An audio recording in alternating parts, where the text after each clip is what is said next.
I'm Luke Storey. For the past 22 years, I've been relentlessly committed to my deepest passion, designing the ultimate lifestyle based on the most powerful principles of spirituality, health, psychology, and personal development. The Life Stylist Podcast is a show dedicated to sharing my discoveries and the experts behind them with you. Man, there's so much to talk about. It's like I know where to start, but I kind of don't know where to start because I have so many questions for you. All right. I think first off, let's just dive right into it. You know, you've been on a number of podcasts and you've told your story in Costa Rica and kind of how you got into that. And I think selfishly, because I've already heard someone's origin story, I always just want to skip it. So I'm going to recommend people go listen to the High Wire, some other shows you've done, and get into some of your history, not to discount that, but I really want to get into the meat of this topic. Awesome. And provide people with some value. So let's just start out with the obvious question, the low-hanging fruit, no pun intended. What is a food forest? A food forest is a designed plant system that mimics natural systems that provides a yield for humans.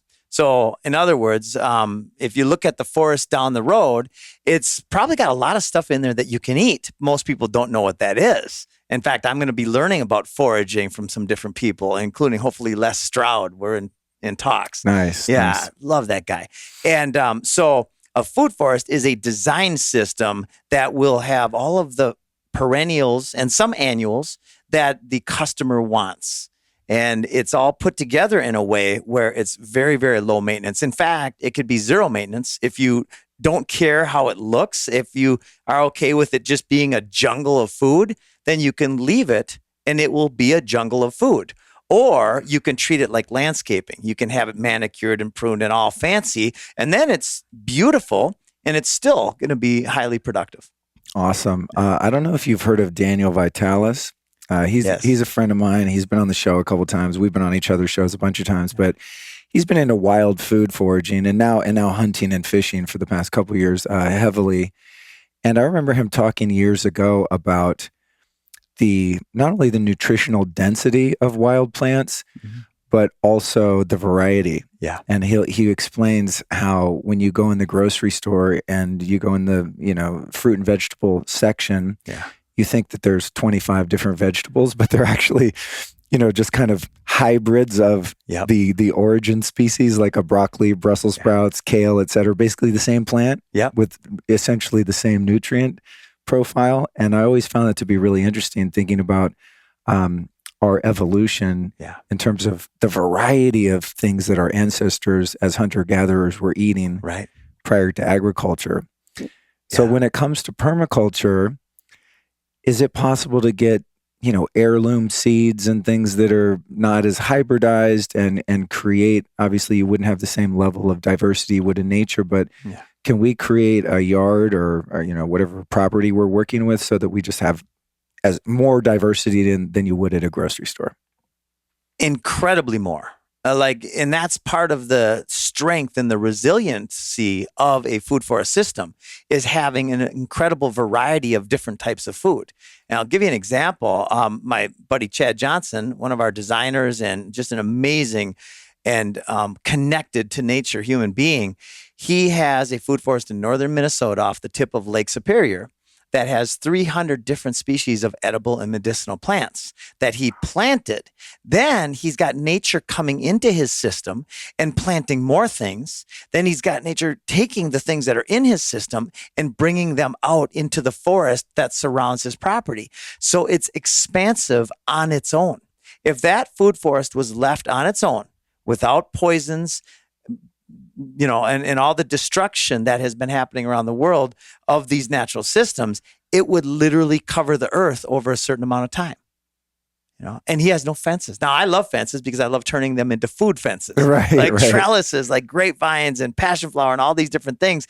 And they do speed up the time that you can get harvest. So in other words, if you've got a property that has a lot of deer or different kind of animals, you put up a fence, you're going to speed it up. What he did, because he was really looking at proving this over time, is he created raspberries, 8-foot tall raspberry bushes that are so thick you can't see through them. And even a moose wouldn't walk through those thorny things.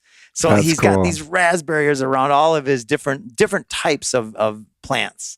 It's absolutely Well, I fantastic. remember when I was a kid in Northern California, there would be, big blackberry bushes out in the, and we would run around the apple orchards and eat apples, and the vineyards up there, we'd eat grapes. So I'm kind of used to, as a kid, just grabbing food. But those blackberry bushes, man, nothing's getting through them. Right. I remember we try to cut our way in there because you couldn't get to some of them. And, they're ferocious plants. So I can see how that would be definitely useful when you're trying to keep some of the, larger animals out. Big time. And functional. We're talking about stacking functions. So if you want a barrier, you want a fence, you might as well make it more beautiful, animal habitat, attraction for pollinators, and edible. You were telling me, or maybe I heard you on Del Bigtree's show, that in Texas, grapes grow really well, and that if you have fencing around your property, why aren't you growing grapes? Did I get that right? You got that right. In fact, at Adrian's place, I believe he's got 6 types of grapes growing, and he's going to create wine out of those grapes over time. So 6 different types, and in a relatively small area, he can do 300 to 500 bottles of wine per year. What? Yeah. Isn't that amazing? That's crazy. Yeah. Well, I was thinking about, have you been out to Fredericksburg? I've heard of it. It's maybe an hour away from here. And I think they call it the Napa of Texas. Yeah. And they have, an emerging kind of culture of vineyards and, a lot of kind of farm to table food. It's a cool little town. It's kind of modeled after a German village. It's really weird. You drive into downtown and you're like, what? Why is this in Texas?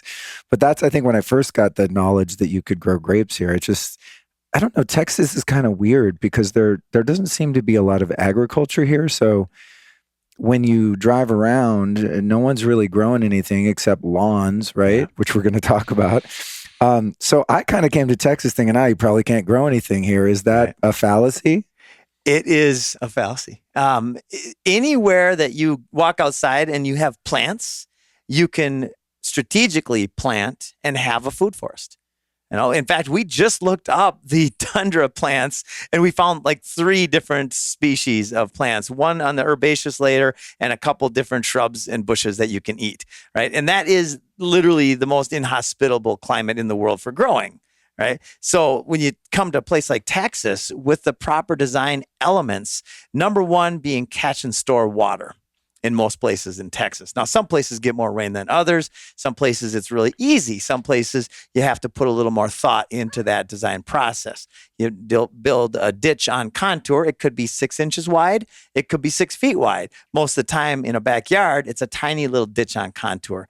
That way, when it does rain, even if it only rains once every 2 or 3 months in certain areas, the water hits the ground and it starts collecting nutrients as it's going usually off of your property with the nutrients, with the topsoil. Oh, right. So when you have a swale, the water stops, it slows, and it settles with the water going into the system and the nutrients staying right there. In terms of utilizing rainwater in that way, how necessary is it to have a full-on catchment system? Some of the properties here, some of the larger properties will have, I don't know, I guess it comes off the roof and there's pipes that go into a big cistern, and they're actually, one house I stayed near in an Airbnb was exclusively run on rainwater. Yeah. So are there different degrees of like rainwater catchment apart from what you just spoke of? Absolutely. There's the standard, like off the roof into the container catchment systems. And then the ones I'm talking about are using natural catchment systems in the earth. Okay. A little bit different. Because in our yard, it's on a bit of a hill, which you'll see on Saturday. And we bought the house, and then the sellers were kind enough to offer to reseed the lawn in the backyard because it was all just kind of dirt, And then the big freeze happened and it killed all the seedlings of the grass. So we came, and then we haven't gotten to landscaping yet. But what I noticed is there was a fair amount of soil in the backyard when we first arrived. And then we had a lot of rain this season. And now when I go back there, it's all just gravel. Yeah. And I'm sensing, since it's on a hill and no one's managing the resource of water there, that it's kind of just eroding, as you said, all of the soil that's been created by the plants, et cetera. And now it's just it's gravel. And I'm thinking, how did anything ever grow here? Yeah. That is one of the best functions of a lawn, is erosion control. Right. So a lawn does have a yield. And I don't hate lawns. A lot of people think that I'm the lawn hater. What I hate is the imbalance of it all. Like the 40 to 50 million acres of lawn around the United States, if we turn 50% of that into perennial edible landscapes or food forests, we would reverse mass extinction and deforestation, cancer, heart disease, diabetes, and we would get a lot of food. And we would be healthier. We would reduce our insurance bills. We would reduce our family's likelihood of getting cancer massively. And of course, we would increase our food security and the beauty that's in our yard. I wonder why more environmental activists aren't getting behind this movement, or are they, and I'm just not aware of it? It depends who's paying them. For real. Yeah. If it's the powers that be paying them, then they have a different narrative that does not include true regeneration of our world. Their narrative is very much more about control. And in the case of the environmentalists who actually understand permaculture, which there are, I would say, thousands at minimum, but possibly millions around the world who have proven what I'm saying in every zone, in every climate. And they're demonstrating it, which is so important nowadays, to demonstrate and to prove to the world, look this is how much time I spend in my food forest. And I don't work a day in my food forest. I want to be there. I'm looking for reasons to just stand there and look around. You know, it brings me back to an experiment I did when I was living in LA. I was there for 32 years. And at some point, I don't remember how I found it, but it was like a urban garden company that would come out with these hydroponic trays of, vegetables and stuff. And if you had space for it, they'd come and install it, and they would come maintain it to a certain degree. And I realized when I did that, even despite that they would come check on them, I was like, I can't do this. Like, who has time for this? You know, like one time I had I think I was growing squash up, and I put it up on the roof of my apartment building, without anyone's permission, which is typically how I do things. I like to say, ask for forgiveness, not permission. Yeah. But raccoons started getting into it, and I thought, man, that this home farming stuff is really hard, because I don't want to hurt the raccoons. Eventually, I think I devised this little, I didn't want to trap them or poison them, or, animal control is not going to come out for an urban garden. So I devised this little, how do I say, it wasn't a trap, but I basically put a stick with this little board that would flip over if they stepped on it. And I put a bunch of cayenne pepper on there. Oh, yeah. That's awesome. So then when they stepped on it, poof, they would hopefully not come back. And it actually worked, which is the funny thing, because I came back and it was kind of a trap. It had been set and activated, and then that was the end of them. They never came back. That's fantastic. But eventually I just kind of gave up. It was just, even with that, I was like, God, for 4 pieces of squash, I'm out there how many hours? But that it was a system unlike yours with permaculture, where I was like fighting against the urban landscape rather than finding a way to work with it. So what's the difference between this kind of modern urban, faux utopian dream people have of turning cities and buildings into places where you grow versus actually working with the land itself? This is something that I've spent 14 years, more years of the mistake of trying to improve on what nature does. I've built massive hydroponic systems and off-grid, all sorts of dehydration and all this. And when I got some criticism by somebody here named Jack, who he's the angry permaculturalist. I love the guy. He's one of my consultants. He basically said, you're crazy. That's not how to do it. Use the soil. Work with the soil. I built these fancy greenhouses. And then I listened to him because I respected him, even though he was giving me a ton of shit. And I'm like, okay, what is the best return for society? What's this scalable idea? And in fact, this is Victor Hugo's quote. There's one thing stronger than all of the armies of the world, and that is an idea whose time has come. And I sat with that. I meditated with that. And the idea is like a seed. It's planted within all of our consciousness. The idea of the abundance of the Garden of Eden is not a utopian fantasy. It's literally the next logical step for humanity. It's perennial edible landscapes working with the soil.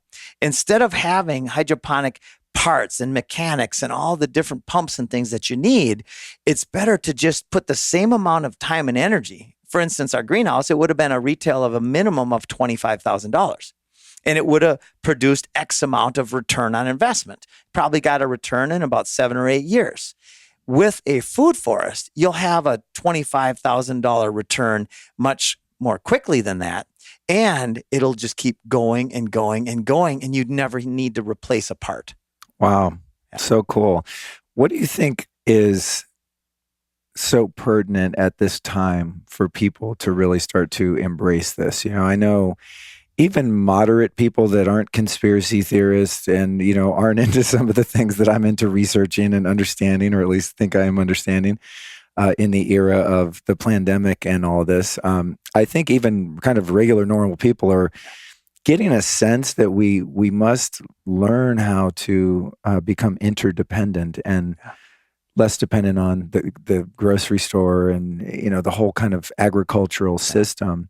What's your kind of perspective on what's going on right now? And if things get much worse, what does that look like? And why is the time so critical right now that we embrace these ideas? Well, time is of the essence. And if I have only one concern, it's that I didn't start this soon enough.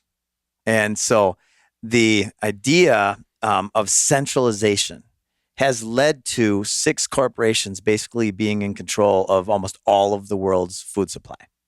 And those 6 corporations are run by the same corporations, which are run by the same families, which have controlled the masses forever.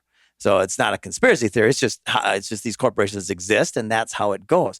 But if the problem is centralization and monocultures, which take poisons, because a monoculture, the way they do it, is not a natural system. It's unnatural, where we're growing rice in a desert. We're growing all these greens in a desert, and then we're shipping them 3,000 miles away from the West Coast to the East Coast to different places.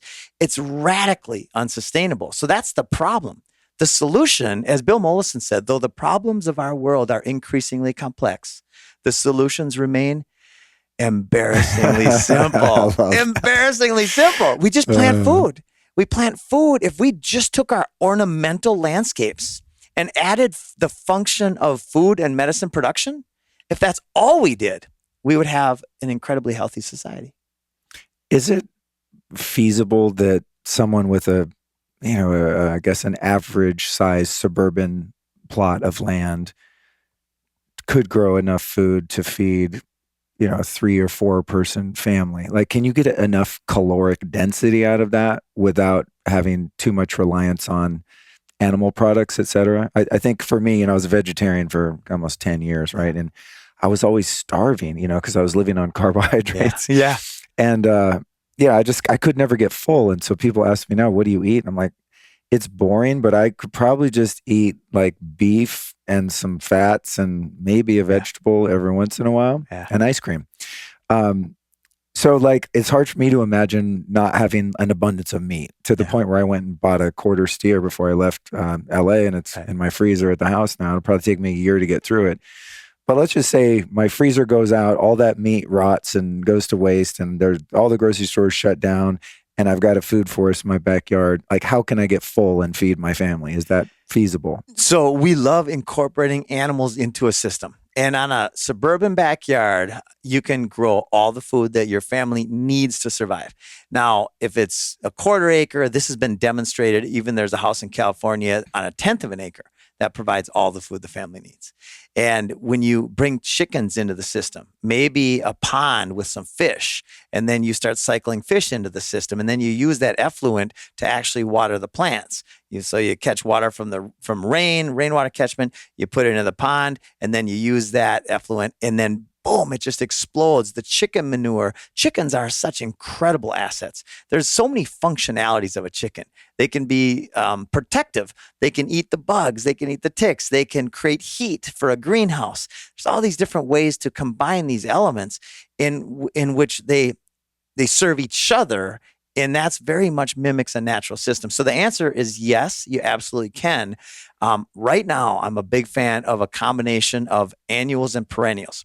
Long term, I'm all about perennials, because perennials, you can literally be no maintenance. Annuals are a little more maintenance, but when you turn maintenance into a meditation, maintenance into a joy, then you're serving so many functions of your life.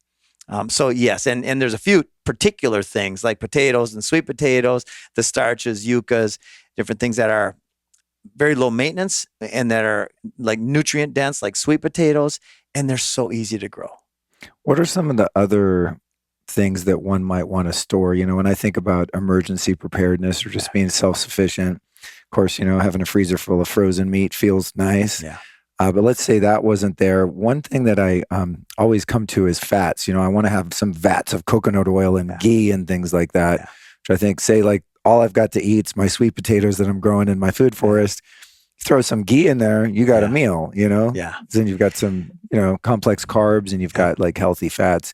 What other kind of things are good for people aside from growing to maybe just get into storage that will actually last a while? Lard, ghee, that is fantastic. In fact, that saved many people's lives throughout the Great Depression, and people would add some of that to their meals, all their meals. Microgreens, for people who want something that's relatively easy and quick. You can harvest microgreens in like 14 days. I turned my whole garage into a microgreens garage at one point. Now I realized how much work that is, and I don't want to do that kind of work. I want to, my job is to be an effective inspirer and to demonstrate what's possible from a perspective that the average suburban homeowner will say, I can do that. In fact, that's a no-brainer. I want to do that for every reason. Out of selfish reasons, this is something that I'm helping people see that this is good on every level. And what about the storage of excess food? Let's say you're 4 years into your food forest and you've got peach trees and cherry trees and, apples, whatever, and you're actually producing more food than your immediate family and friends can consume. Yeah. I remember back in the day, my grandparents were canning. Canning was like a thing, right? Or fermenting foods. What are some ways that one could actually preserve those for hard times? Or say you produce a lot during the growing season, you want to make it through the winter, et cetera. Yeah, so my mom grew up on a farm in southern Minnesota, Medelia, Minnesota, and she had no running water and no electricity till she was 15 years old. And they produced all of the food they ate on the property. And canning is huge.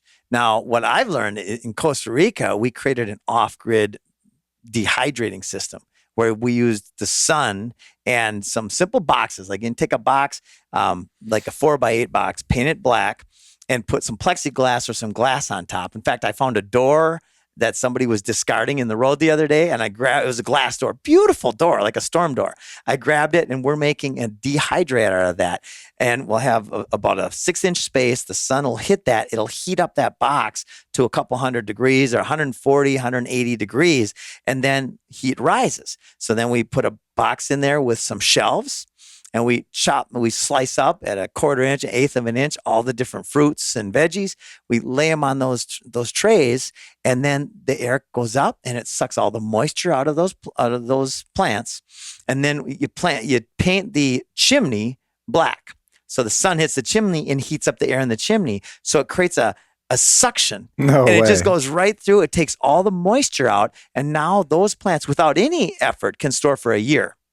Those dehydrated apples and mangoes and whatever you have, right? With a little vacuum seal, you can store them for 5 years or more. That's crazy. So because you're creating that suction, you don't have issues with mold and exactly. Interesting. Now, if it gets rainy, if it gets wet out, and then all of a sudden you stop the process midstream, you can have mold issues. So you want to pick a good day where it's sunny, and boom, you get those dehydrated in 8 hours. Sometimes it takes a little longer, and now you've got something that you can use all winter long as a snack. What about people that live in an area, Portland, Oregon, or somewhere where they don't get much sun? Yeah, it's going to be a little harder in areas like that. You're going to want to pick some sunny days for dehydration. But in the fall, even just for growing. Oh, growing? Well, Portland's loaded with plants. Like, Portland's a jungle. I haven't been there for like 30 years, but last time I was there, I remember how lush and dense the forests around Portland were. So there's plants that are good for that zone. Got it. In every zone, there are plants that are natural and successful in that zone.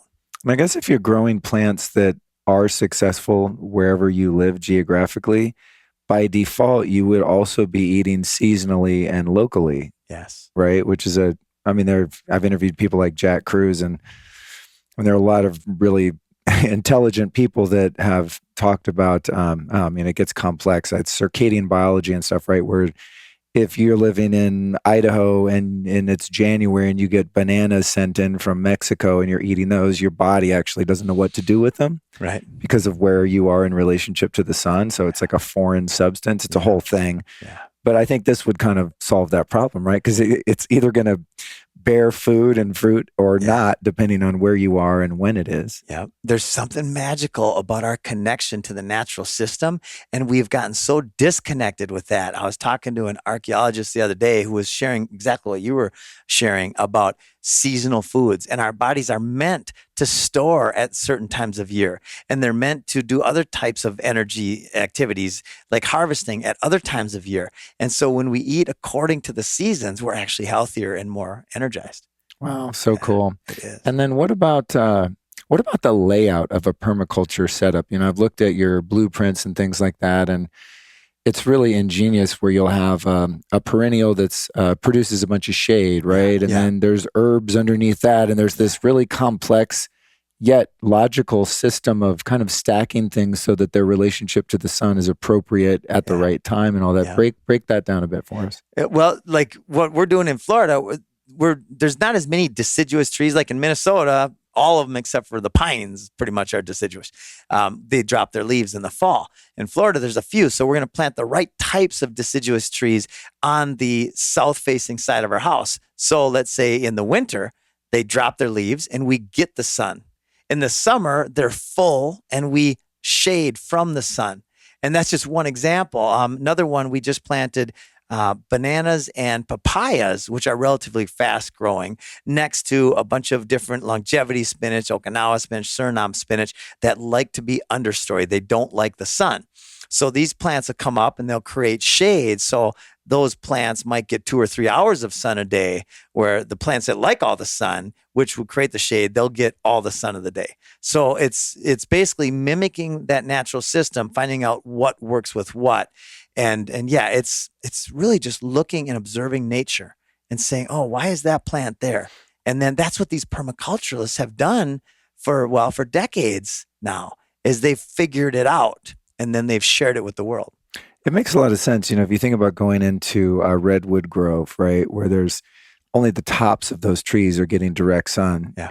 And if it's in a place like, you know, the Pacific Northwest, maybe even not that much, right? Right. When you go into one of those forests, I've always found it so interesting how you have moss and ferns and all of these just really beautiful and more fragile plants that exist on the forest floor that are getting no sun, but they're still flourishing and green. I mean, I don't know how many of them are edible, but you can kind of see an extreme example of that. Or in the Amazon, it seems like the Amazon is almost like a food forest in and of itself, right? And in tropical areas like that, where everything's kind of already doing what you describe. And in those tropical areas, a lot of it is edible. Yeah. And the Amazon was a designed food forest 5,000 years ago. Really? Yeah.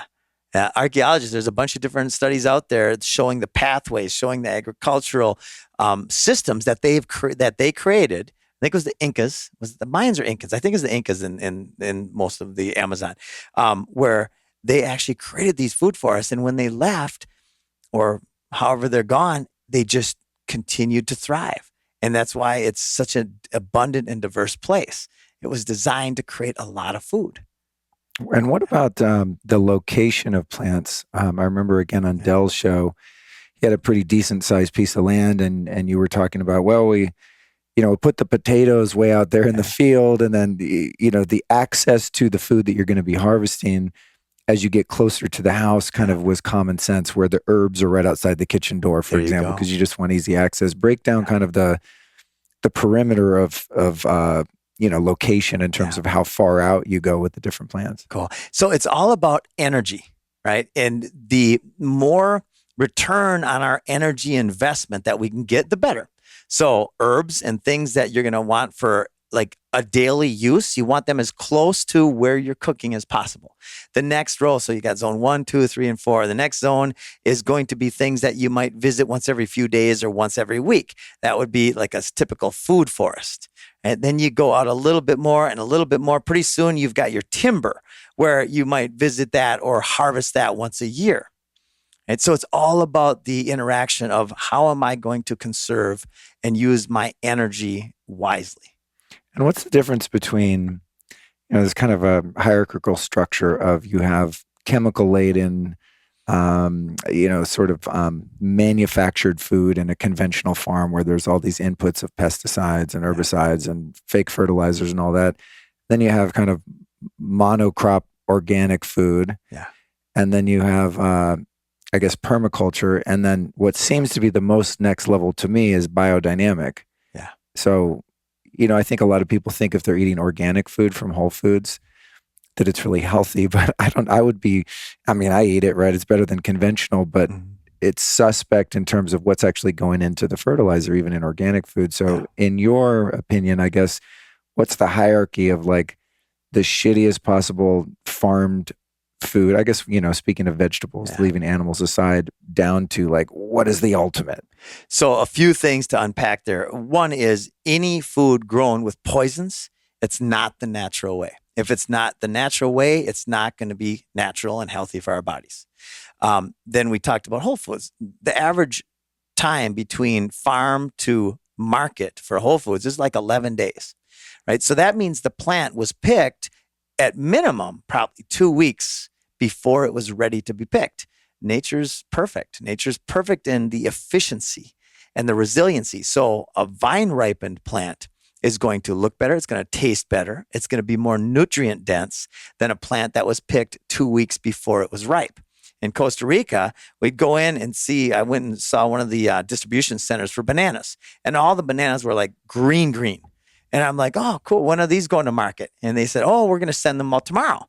And I said, God, they're not even close. He goes, oh, we spray the spray on them, and that makes them yellow in a day. I'm like, wow. So they're not even close to as nutrient dense or as tasty. And and that's why you see a little bit of a brown banana that says organic at the store. It's going to be way healthier, more enzymes and more life in it than a banana that looks perfect and is perfectly yellow. And so that's a lot of different things to unpack there. But the natural way, when you walk right outside your door and you look around and you see a bunch of peaches on a peach tree, you know which one's ripe. You go up, you grab it, and you're like, oh my gosh, that one's ripe.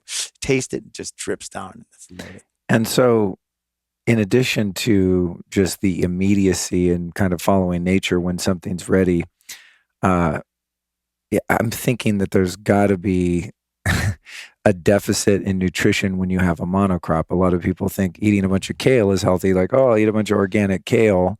Yeah. But in what you're describing with the permaculture is, all of these plants are not only growing in a more natural way, but they're having a relationship with one another, right? Yeah. So maybe you could talk about how the plants in this system actually support one another. Absolutely. So there's different kind of classifications of plants within our food forest company system. And we're putting together this huge chart of plants per zone, per classification. So you've got your food producers and your medicine producers, your edibles.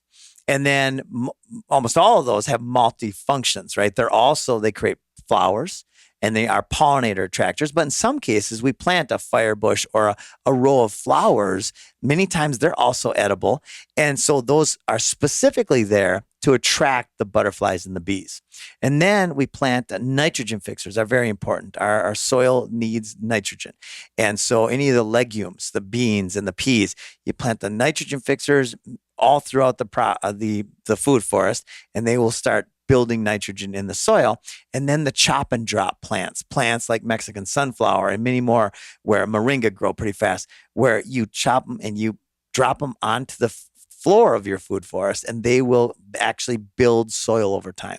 So instead of depleting a system, which is unsustainable, you're actually adding to and regenerating, which is the opposite, which is pure life. And you let it go and it just goes on its own. What's your definition of sustainability? A sustainable system is a system that produces more energy than it takes to create and maintain. So it's a net positive, which is so easy when you've got the wind and the sun and the rain. In other words, anything unsustainable is almost purposely unsustainable. Like it's just insane to have an unsustainable system when we've got energy all around us. Yeah, I was watching a documentary a couple of years ago. I forget what it was called. It was something around the water wars, and it was about the almond orchards in California, like in Central California. And you just see you see all this infighting with the landowners, and these big corporations come in and buy swaths of land, and they put a well in, and they're stealing all the water out of the aquifer from the little old man that's had the farm, for 3 generations and all this kind of stuff. And I just thought, are almonds really worth it? There's got to be a better way to do it. And meanwhile, you have the end consumer that's like, I'm healthy, I'm eating almonds, and I'm not eating, factory farm meat or whatever. And I would argue there's probably a case for that, but it is kind of, alarming to see the amount of waste and just stupidity that goes into our food production system. Especially for you, someone that's that knowledgeable, you must just be like, pulling your hair out. Well, it's an opportunity of a lifetime. It's the business of a lifetime. I'm 52. I've never felt better. I have never been more inspired and empowered in my life, and never been so just happy to do what I'm doing. And the magic that's happening around what we're doing, I'm also a numbers guy and a math guy, and I like asking questions like, what's the reason for this and this and this? There's no logic behind the growth that we're experiencing, that the whole world is experiencing as we wake up to the insanity that you're referring to. It's just nuts. The solution then becomes the opportunity for our generation to actually usher in a new world. Again, to usher in a world of the Garden of Eden ideal, where there's literally just abundance everywhere. How do kids take to this? I'm imagining the people that you guys serve, and we'll talk how that happens in a moment, but I bet kids just love this when their parents get on board with this and they start transforming their yard. I mean, do kids just innately know this is the way to do things and have fun with it? They absolutely do. So we've got a baby girl, Sophia, and we have all these berries in our backyard. And multiple times a day, before she could even talk, she would try to say berries, but she would point, and I knew what she meant, right? And sometimes I'm like, we're just out there. But then I go, okay, wait a minute. This is beautiful. And then I'm like, okay, let's go get some berries. So I'd have her on my shoulder. Sometimes I'd put her down in the grass, and she was the best berry finder. Towards the end of the several months that the berries were prolific and expansive, there would be very few left, and she'd be looking, she'd be like, da, da, da, da, there's one. And I'd have to dig my arm in there and come out with a bloody arm sometimes, but it was worth it to get that last berry that was buried under there. Kids, something innate in our being that resonates with this idea of having food. It's just magical when you see them they're like, oh my gosh. And a lot of kids grow up where they're in food deserts, where 7-Eleven and Taco Bell are the only food that they have, right? And that's why you wonder why the diabetes is so prevalent and all these diseases and diseases, because it doesn't just affect our bodies. It's a psychosomatic system, right? It also radically affects our ability to think and to discern. And again, this is not by accident. This is all a very well-defined and very openly spoken strategy of control. So if the strategy is of control, the solution is food growing everywhere. Do you think there's going to be any point, if this really does take off as a movement, that the powers that be that have sort of jostled their way into this control grid that we're all under, whether we know it or not, do you foresee a time when there's, going to be legislation that wants to prevent people from growing food in their yard? Or are there any limitations like that? Or can you, outside of an HOA or something where you have aesthetic rules or things like that? I mean, seems to me if vast numbers of people become empowered in this way, that there could be some pushback on that. There has been forever. The warring armies would go in. The first thing they do is kill the farmers and take the food crops. Food supply chains, if you look at any military structure, military strategy, controlling the food supply is number one. Right. Like Mao. Like Mao. And Henry Kissinger. He said, if you want to control people, control food. That wasn't the ramblings of a lunatic. That was the strategy of a person in charge of implementing the strategy. An evil genius. I always wonder, not to be evil myself, but is that guy ever going to die? He's been wreaking havoc behind the scenes. Some of these people, I think, how can you live that long when you're full of such darkness? It's just bizarre. And why did he meet with every president? Who put him up to that Well, and that's the who is the people that we are now decentralizing from, and not through war. I mean, gardening or growing food is the act of the ultimate revolution, the revolution of our society. Is literally, it's that simple, and it's there's so many BS, belief systems and bad science and bullshit that we've been programmed into us about this idea of growing food. And when we do it in the way that permaculturalists have proven all over the world, we attain freedom on levels that we haven't had for a long time. I think one barrier to entry, and maybe it is one of those preconceived ideas, is that, like I was describing with my brief experience of attempting to do an urban garden, even with help, I found it to be really difficult and cumbersome.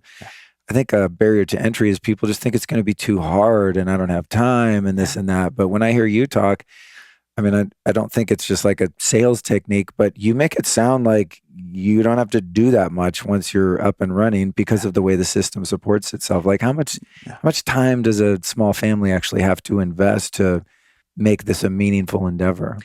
Have you ever been out in the woods and come across a berry bush, a raspberry bush, strawberries, blueberries, a fruit tree, anything edible, or even just anywhere really, like we're on the edge of a community? You have, right? Yeah. Yeah. One so of my favorites, who maintains that? One of my favorites is watercress. Yes. You find watercress out in little, springs and stuff like that. Right. And who maintains that? The answer is nobody, yet it's still there. And that's one plant that was probably planted by a bird or a bear or some animal that defecated and that seed germinated. And now 1 year later, 100 years later, 1,000 years later, like there's an olive tree on the Greek Isle of Crete that's been producing olives for 2,000 years. Who maintains it? Something bigger than us, right? Yeah. So when you design and stack a food forest, instead of having one berry bush, all of a sudden you've got 50, 100, 300, 1,000 different types of food growing in an area by design, by intention. That's the type of society that I'm talking about. What kind of lead time are you looking at with the, it's the perennials that take longer, right? Fruit trees and like with an olive tree, peach tree, if I was to go plant one of those today, am I looking at 2 years before you see anything, 3 years, 4 years until it's just up and running? Yep. So it depends on how big you purchase it, but a lot of the demand has been so high over the last couple of years, the supply is dwindling. And nowadays, a lot of times you can find like maybe a 18-month-old tree that might be 3 to 6 feet tall. And that tree might have 5 fruit after it's in the ground 6 months to a year, right? The next year, it might have 25 fruit. Within 4 years, you've got a flourishing food producer that might produce literally enough just in that year to pay for it. So now you're talking about a cash ROI of over 100% within 4 to 5 years. Now, where else can you get that kind of ROI? That doesn't include all the other returns, the yields beyond money. It's interesting to hear you say that because I'm thinking back to all of my years in California, and there would be trees like a persimmon tree, for example, something people don't eat a lot. Yeah. And even sometimes avocados. And, these are old growth trees. And it's just all over the ground, right? They're just rotten persimmons everywhere, and they just fall and splatter on the ground, and you can't even get to them. Even in my yard in LA, actually, I'm thinking about this. I had a couple of fruit trees. I don't even know what they were, but I couldn't get to them fast enough. It was kind of like, what were they? God, I don't know. I emailed the landlord and was like, "What is this fruit? Is it edible?" And of course, I tried it even without asking her, and I didn't die. But it was producing so many of these damn things. It was almost like a nuisance. They were just like splattered all over the back patio. Yeah. And, I would have had to actually be mindful enough to go out and collect them and stuff. Yeah. But they also kind of went bad quickly, which is maybe why they're not a popular fruit. But that's very true. Once they're kind of up and running, it's almost like more than you know what to do with in some cases. That's right. A lot of people do feel guilty. They see a bunch of fruits on the ground. They're like, "Oh, I didn't." That's good. They go back into the system. Like this fall, a lot of people have huge bags, dozens of bags of leaves that they're putting on the curb so somebody can take those leaves away. Those leaves are nature's way of replenishing the soil. And you take them out of the system, it's the wrong thing to do. Can you grow olives in Texas, this area? Yes, I believe you can. I'm not. I know we're growing them in Florida, But I don't know for certain about different parts of Texas. Maybe Got it. Yeah, I love olives. I had a friend that had a property in Ojai, California. Yeah. She was on, I think, 5 acres, and all around the house, speaking of a nuisance, all around the house, it's just all olive trees. And at a certain time of year, you'd walk around, they were just everywhere. And I'd walk around and just pick them up and eat them. And I'm like, that's gross. It's got dirt on it. I'm like, what do you think you're made of? You know? Exactly. Yep. I mean, I always like the idea too of eating food off the, and clean, not in a city, obviously, but eating it off the ground and like getting some of that microbiome. And the magnesium and all different things that we're lacking now because we're not eating from the dirt, and there's so many different micronutrients in the dirt that humanity is void of now. And that's a big part of the dis-ease and disease system that we got. So in a permaculture system, when we're not using artificial inputs like fertilizer and things like that, what are we doing to keep the soil robust? Do you ever play with things like rock dust minerals or diluted seawater, any of this kind of fancy stuff? Absolutely. We like to kick it off with worm castings, rock dust, biochar, sometimes the diluted seawater. All of those things are good starters because they get it really germinated or kicked off. They have the catalyst. And then this is the number one thing that everybody can do right now. If you've got fruit trees in your backyard or bushes, is get some worm casting, some biochar, and put mulch on top. Lay that down on the ground and then get 4 inches of mulch, 4 inches of wood chips, because it's that interaction between the edges that is so powerful. Between the edge of the soil, you never want, like what happened to you, the rains came and washed away your soil. So if you'd have had mulch on there, the rains would have hit and it would have sunk that water into the ground. And now you've got more life instead of less life. And so in this system, we're not really using any kind of fertilizer other than what's being generated from the soil. Is that right? Yes. And sometimes people have inputs like chickens. Some people have cattle, some horses, and they let that manure age, and then they mix that with the compost, the leaf piles. They do certain chop and drop techniques. They throw it all in a big bunch, and they spread that out, and that's going to increase the yield. It's going to increase the rapidity of the growth. And what about composting? How necessary is that? Like, again, I've not done that, but I always think, composting. I mean, you're probably a really good person if you compost, but it just seems like a pain in the ass, just managing it and stuff like that. Is that an integral part of a food forest, or could one produce food without actually composting their waste? Right. So you can, but when you turn composting, the element of composting, into a multi-beneficial thing, then it's a win-win. So in other words, a lot of people think of composting as you have a composter and a bucket of putrefied, rotten, stinky fly. That's what I think of. Right. Yeah. But here's the best way to compost is, let's say you've got your food forest in your backyard and you have certain areas of high density where you've got 4 or 5 plants within an area this big, and you could put a little circle in the middle. You throw some compost there. And then you've got 20 or 30 of these little circles around your yard.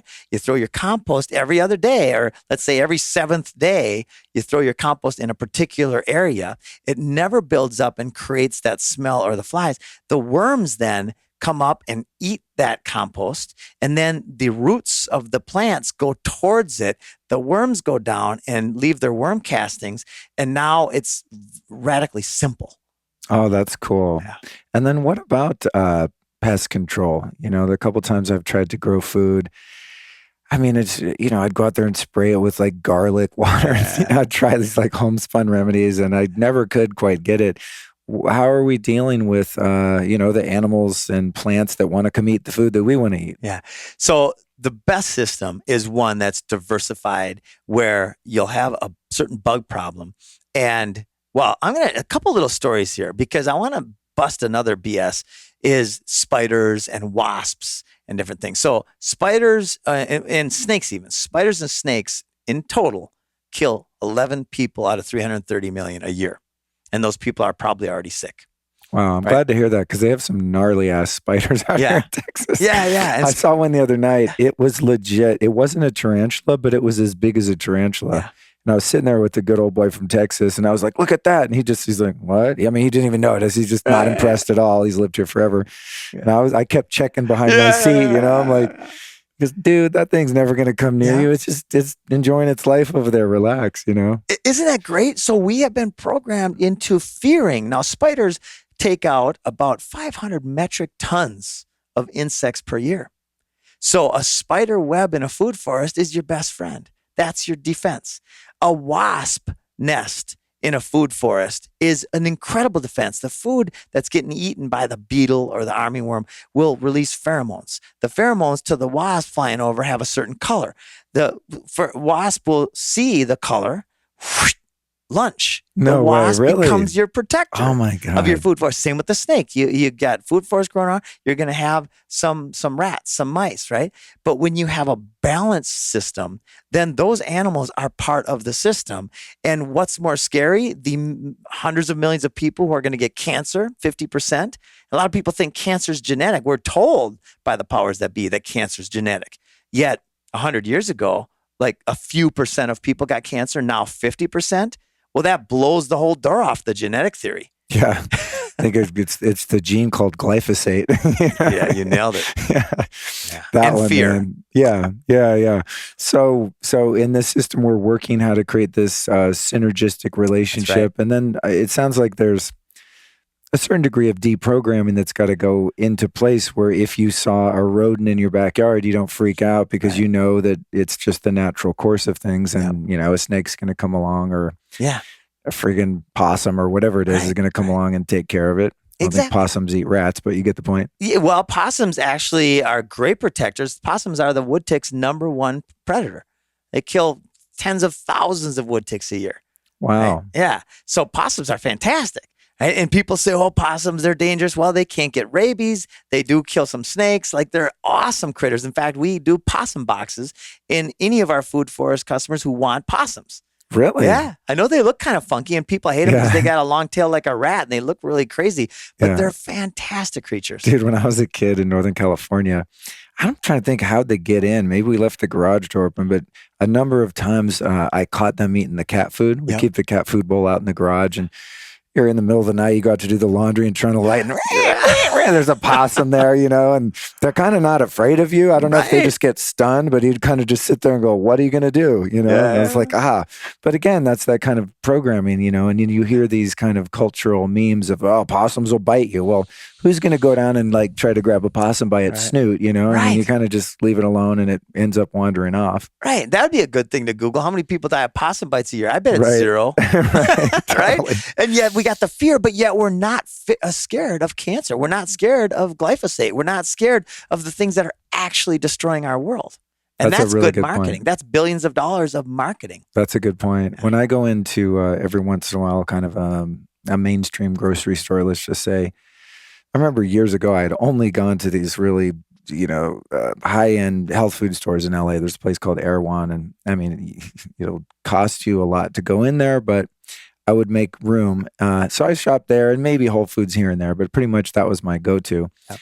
And then every once in a while I'd go in a store like Ralph's or Albertsons or something and walk in there. I think, I'm going to go get some grass-fed butter or just something quick that I need to pick up. And I'd walk in and look at the shelves and I go, people still eat this stuff? I thought everyone stopped when I did in the 90s, I know. I go in, it's tricks are for kids, the whole sugar and GMO corn cereal aisle. And I'm just like, oh man, I feel so bad. It's not a judgmental thing. It's just, I feel compassion for people that have just kind of been born into the system where they think that stuff is food and it is literally poison. Yeah. It's actual poison. It's actual poison. And they don't see through their real eyes. They don't realize it because of the programming. And so that's what I love doing, is helping to bust through that programming by having these talks. And what about larger animals? I'm thinking in my neighborhood, there's a crap load of deer. And I love them. I was going to put deer corn out in the yard and bring them in. And then everyone said, they're going to bring a lot of ticks. You don't want to bring a bunch of deer in your yard. But I was thinking about in the front of my house, there's a lot of just wasted land. There's a few decorative plants, but there's nothing really happening out there. And you wouldn't really go sit in the front yard of my house. It's, it's on the street, et cetera. And I thought, I could grow a bunch of food there. And I thought, it'll be gone in a day because of the deer. Yeah.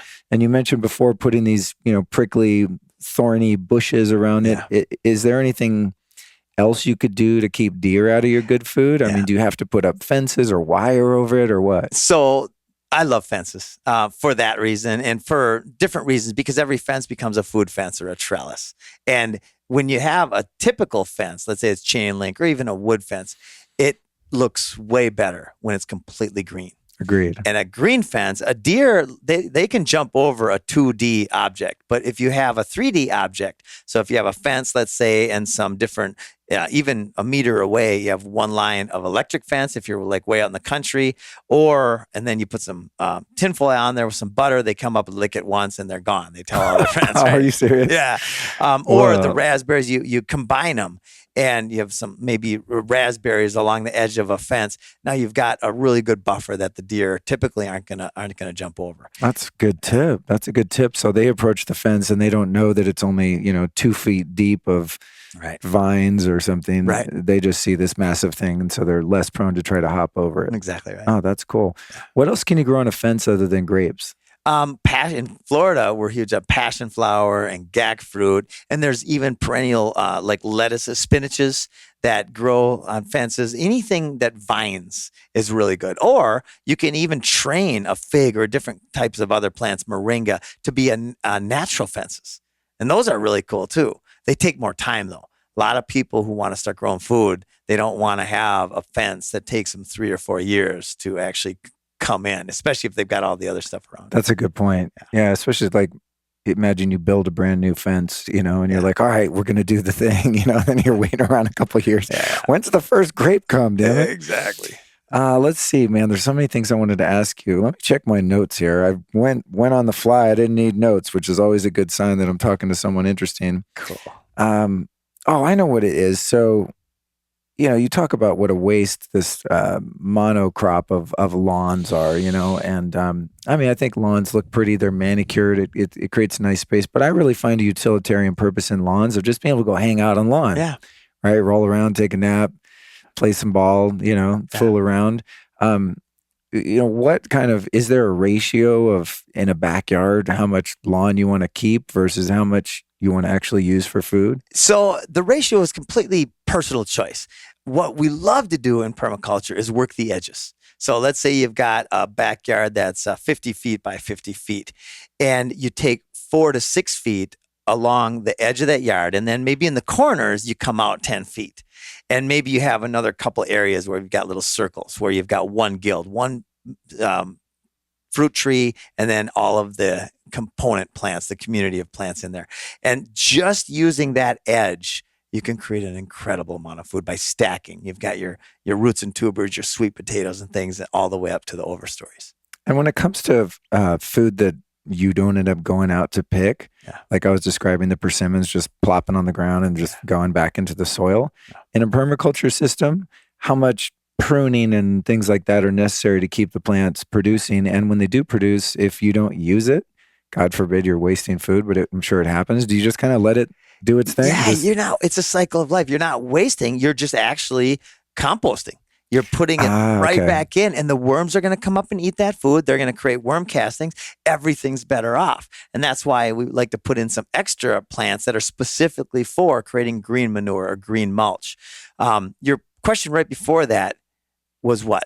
Pruning. Pruning. Oh, I love this one. This one is so fun. So most people, when you prune, so you got a fruit tree, and to prune, you want to open up certain areas so the sun and the air can get in there. And so the energy will go into the fruit production instead of creating bigger branches and more leaves. Like when you grow cannabis. There you go. Yeah. You want to prune at the right time. Right. So then you have more buds. So same exact thing with a fruit tree. But here's where it gets magical. So pruning, let's say you prune a branch, and it takes you like a couple seconds, right? You cut that thing off and you lay it on the ground. If you go out there 10 weeks ahead of time and you cut a little notch around the bark, and you put a gadget there, even a tennis ball with soil and rooting compound in there, it's called air layering. You put that on there, and then 10 weeks later, you cut that off, and you've got a brand new $20 fruit tree. Oh, wow. So you just spent 3 or 4 or 5 minutes. You just made $20 times 1,000 branches in your food forest. You can pay somebody $20 an hour to go do that after a tiny bit of training. Now you've just made a huge profit by what was typically an expense or a liability. You just turned it into an asset. and you've become part of the supply chain. And that's what we need. We need more people creating nurseries and becoming part of the supply chain. Wow, that's super cool. So you're creating a clone, basically. Yeah. Right. Yeah. Interesting. You mentioned moringa, which is a great medicinal herb. Can you integrate things like ashwagandha or any other, not food plants, but really traditional herbal medicines into permaculture? Absolutely. They're a big part of it. We just built at Adrian's place, we built a Chinese medicine wheel theme. And it's phenomenal. It's oriented north, east, south, and west, and it's got all these different medicinal herbs in there. But yes, medicinals are an incredible part of a food forest, and they're also functional in other ways. A lot of them are flowering. A lot of them have beautiful smells. Dr. Ian Scott, my partner, he's got in his front door, he's got 3 different types of flowering and very fragrant plants. That one of them comes on early spring. One of them is midsummer and the other one is late fall. So you walk into his house and there's always a new smell, a beautiful smell in there. Oh, that's very cool. Isn't that cool? So how do people work with you in your company? I've watched you over the past few months that we've been chatting about sitting down here and recording, grow to where now you have, for lack of a better term, kind of a franchise where people can go learn how to do the installations. And it's not only where you're providing people the opportunity to grow their own food, but also people to start their own business. Yes. I'd love to hear kind of the latest news on all that, because right now so many people are out of work and so many things are shifting. I mean, I get messages from people all the time that are, they've been forced to quit their job because of mandates and things like that. And they're like, what am I going to do? And it seems like this could be a pretty cool opportunity for both sides of that, the consumer and a provider. It's the best opportunity in the world. We are in the midst of the biggest transition in human history. It took us hundreds of years to get to radically unsustainable. And unsustainable and death are the same thing. Now, over the next 5, 10, maybe 20 years, we are going to be radically abundant. And our job as a business is to keep putting it back and putting it back. And we're going to be out of business, at least our core business, which right now is designing and installing edible landscapes. That'll be done because there'll be food everywhere within 20 years. So the business model is in fact, the franchise word comes up a lot. I actually spent about $250,000 getting a franchise model ready. It was going to be with the fancy greenhouse and then permaculture edible landscapes. And through the process, I had a 244-page FDD, federal franchise disclosure document, and an 89-page operations manual. And I held it and it made me sick. Too complex. It represented everything that I'm against. Right. And every line in there was a line about control and about fear. I threw the whole pile of shit in the trash. And we now have a 2-page contract. We have no non-competes, no non-disclosures, no patents. And we invite anybody who wants to take this idea. You can take everything we're doing other than our brand. That's ours. Everything else, anybody could copy it and duplicate this model. You can take our pictures. I don't care. Take it all. Right. And use it except for our brand and do the same thing.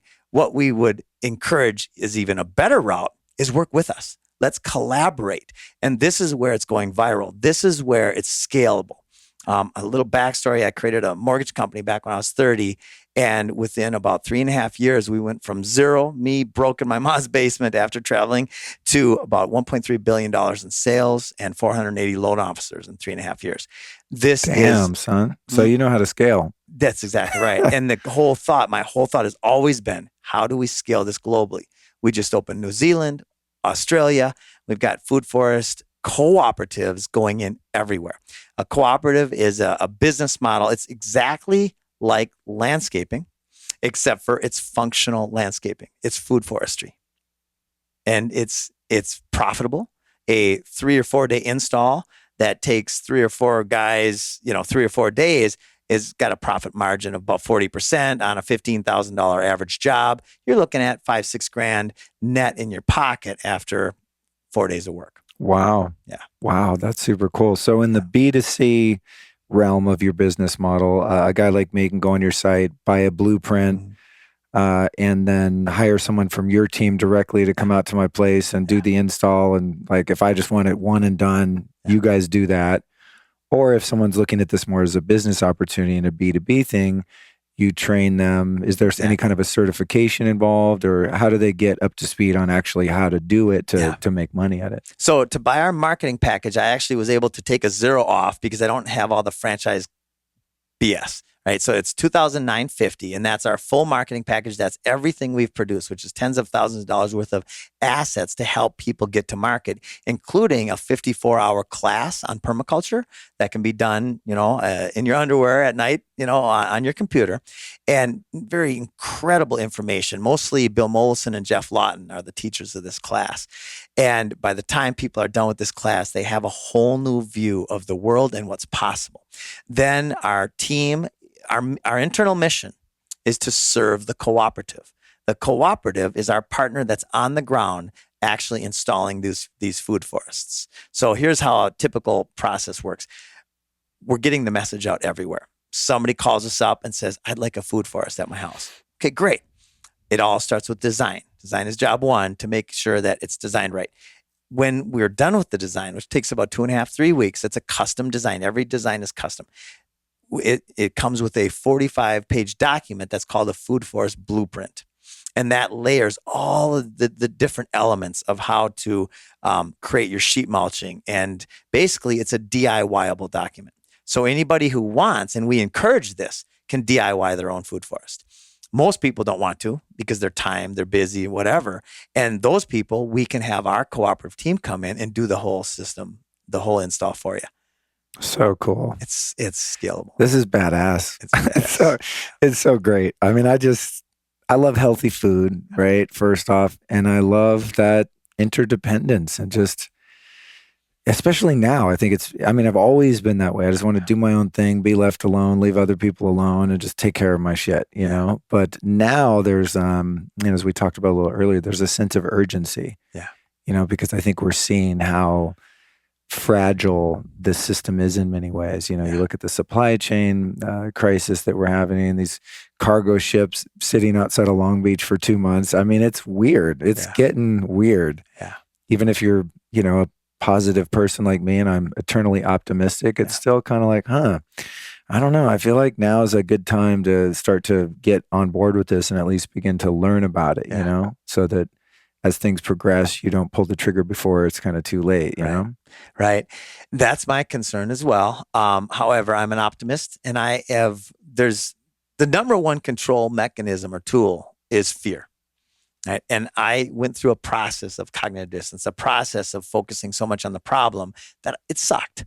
Right? Yeah. And I struggle with that too. Yeah. Started at 9/11. Me too. Yeah. Once I saw a few of those documentaries, I was like, oh my God, we're doomed. Yeah.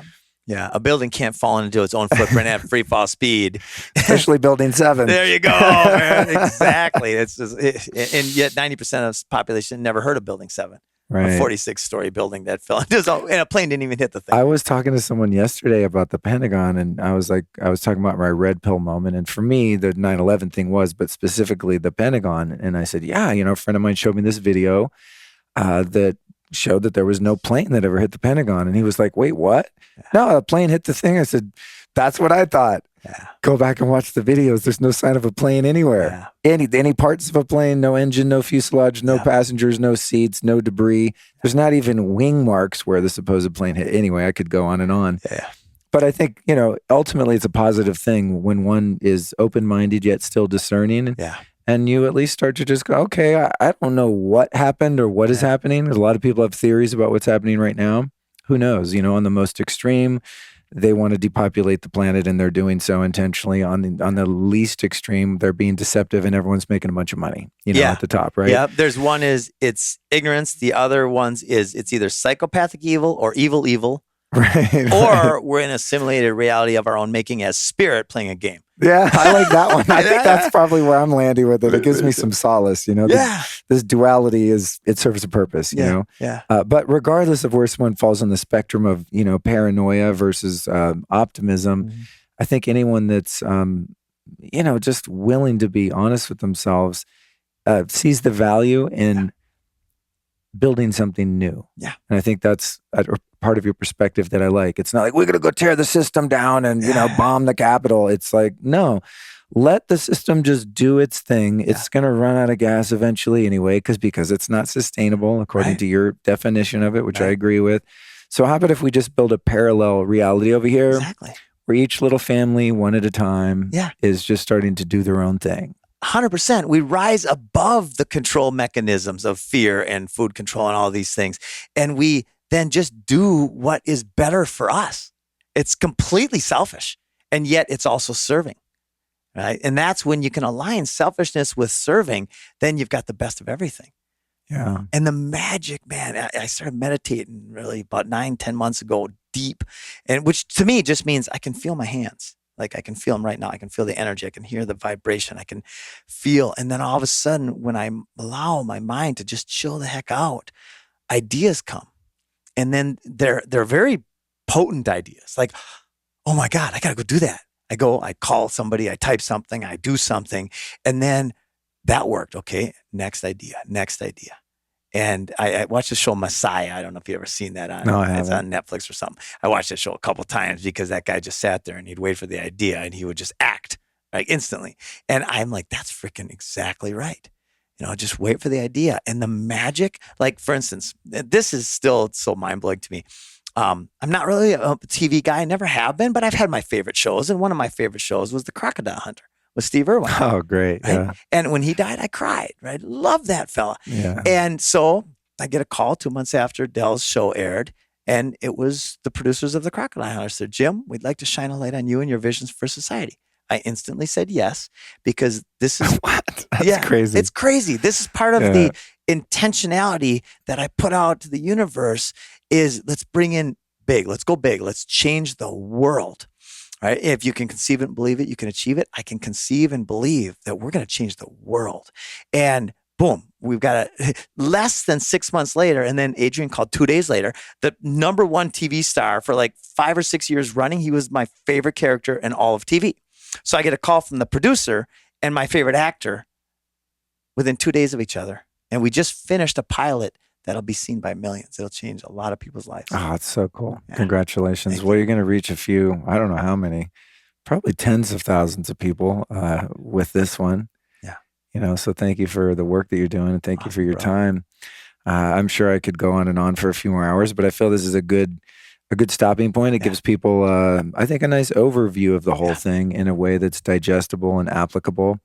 There was one last question though, and that was, aside from someone who says, you know what, I want a new career, or my career went away, I want to start doing these installations and build my own, business out of this.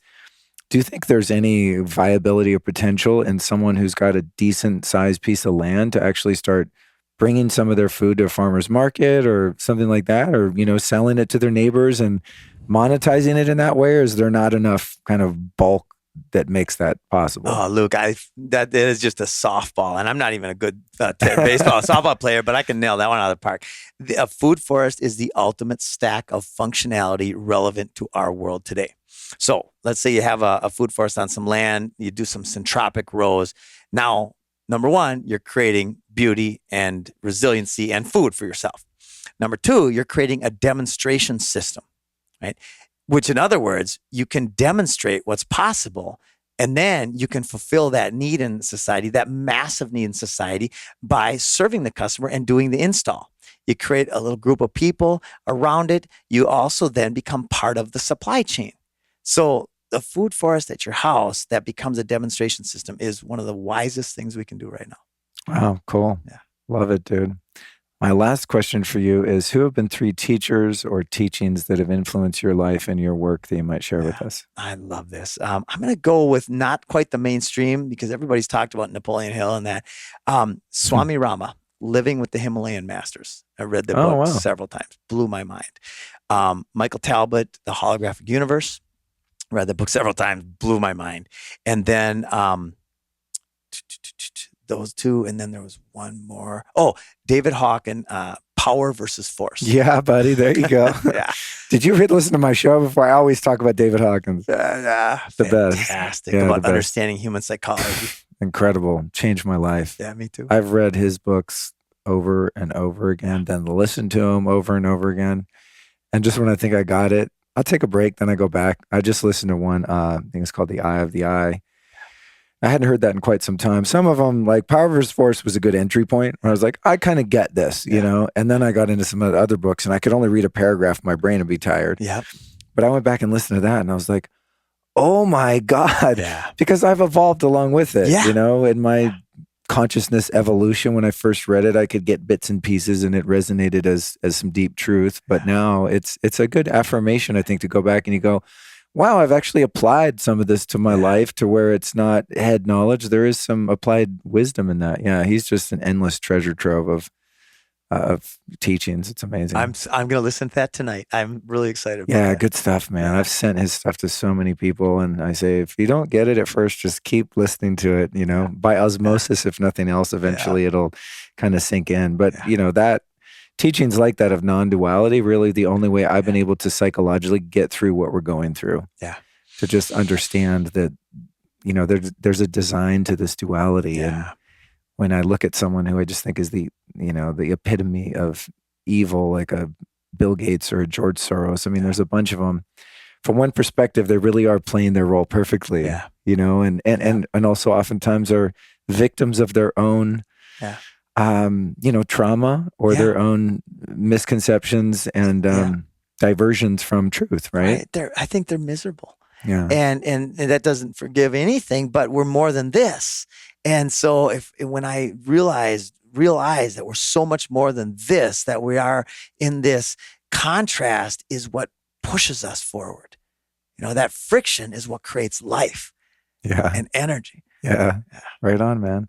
What about websites? Where can people find you on websites and all that? Foodforestabundance.com. Mm-hmm. And we're all over now. We've got an incredible team, social media people, and just all over the place. Food Forest Abundance is kind of going out there everywhere. And if someone like listening to this right now is like, I want to do this tomorrow, are there only certain states that you guys do installations for? Is it all U.S. or any outside the U.S.? Like, what's your geographic area right now? Everywhere now. We're now in 15 countries and 40 states really? in 6 months. Holy yes, we've had crap. millions of dollars invested. We've got every single Food Forest customer that I've talked to is wanting to become a demonstration site. So it's seeding and nourishing the rapid expansion of this. Good for you, dude. Yeah, so awesome. Well, thanks for making the time to come out today. Thank you, brother. All right. I'm so glad I did. Me too.